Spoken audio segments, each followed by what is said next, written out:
উৎসবের আমেজটা মানুষের মধ্যে এত বেশি যে এটার মনে হচ্ছে না, মানুষ মনের আনন্দেই ঘুরছে, এখানে অন্য কিছু সব কিছু ম্লান হয়ে গেছে। ধর্ম যার যার, দেশ সবার, এটা আমি বিলিভ করি।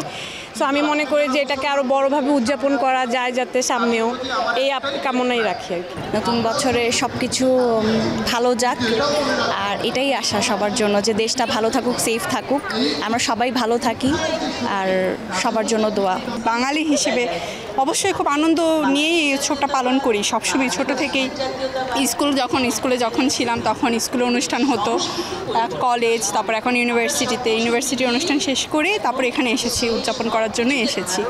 অবশ্যই প্রচেষ্টা থাকবে যে দেশ সুন্দর থাকুক, দেশের মানুষ সুন্দর থাকুক, এবং আমরা চাই যে দেশের মানুষ সুন্দরভাবে বাসুক, নতুন একটা বাংলাদেশের নতুন পরিচয় হিসেবে। পহেলা বৈশাখ তো বরাবরই ভালো লাগে, আর উদযাপন তো এখন সবাই মিলে সবাইকে দেখছি, সব গোত্রের মানুষ আছে, সবাইকে দেখে ভালোই লাগে।